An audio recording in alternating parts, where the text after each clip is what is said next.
ওয়ালাইকুম রহমতুল্লাহ। আইবি মিডিয়ার পক্ষ থেকে আপনাদেরকে শুভেচ্ছা ও অভিনন্দন। আজকে একটা জিনিস দেখাইতেছি আপনাদেরকে, এই আপনার কাঁচামরিচ আমার কাছে অত্যন্ত ভালো লাগছে, এই জন্য আমি আসছি। ওইদিকে এলো আমার ফুফুর বাড়ি, যেদিকে ধরলাম কলা গাছ বরাবর ওই যে একটা ঘর দেখা যায়, এরপরেই ফুফুর বাড়ি। এই দিক দিয়ে আমি হাইটে আসছি। এই যে এটা হলো আমার ফুয়াতো বোন জামাই, অর্থাৎ দুলাভাই হয়। উনি মরিচ ক্ষেত করছে, আলহামদুলিল্লাহ।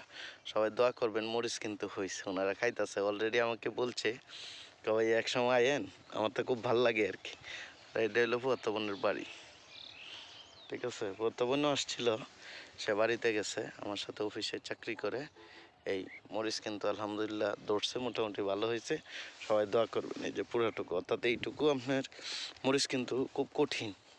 আর আপনারা জানেন মরিচ 500, 1000, 700, 800 টাকা কেজিও গেছে। তো উনি গতবারও আমাকে মরিচ দিছে এবং আগে করছে, ভালো টাকা বিক্রি করছিল, কিন্তু এবার এখনও বিক্রি করে নাই, মাত্র ধরতেছে আর কি। এটাও অল্প জায়গার মধ্যে 1 শতক মনে হয় জায়গার মধ্যে মরিচ ধরছে, আর বাকিটুকু ধরবে আর কি। ওই যে বড় হয়েছে, ঠিক আছে। আর এইটা নতুন করছে, ওই যে ওইটার সাইডটাও ছোটো, ওইটা তো ধরবে, সময় লাগবে। এরপরে ওই পাশেরও করছে, ওইটা আরও সময় লাগবে, অর্থাৎ ভাগে ভাগে করছে।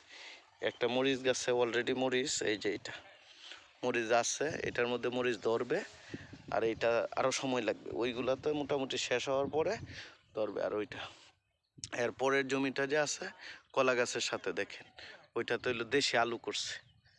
হ্যাঁ, দেশি আলু করছে, আশা করা যায় ইনশাল্লাহ, দোয়া করুন সবাই ভালো।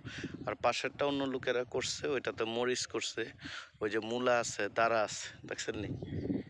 এইটুকুই দেখাইলাম, সবাই দোয়া করবেন। যদি আমার ভিডিওগুলো ভালো লাগে সাবস্ক্রাইব করবেন এবং পরামর্শ দিবেন, শেয়ার, লাইক, কমেন্ট করবেন এবং পরামর্শ দিবেন। আপনাদের পরামর্শ আমি সদয় গ্রহণ করবো ইনশাআল্লাহ। ধন্যবাদ সবাইকে। আসসালামু আলাইকুম ওয়া রাহমাতুল্লাহ।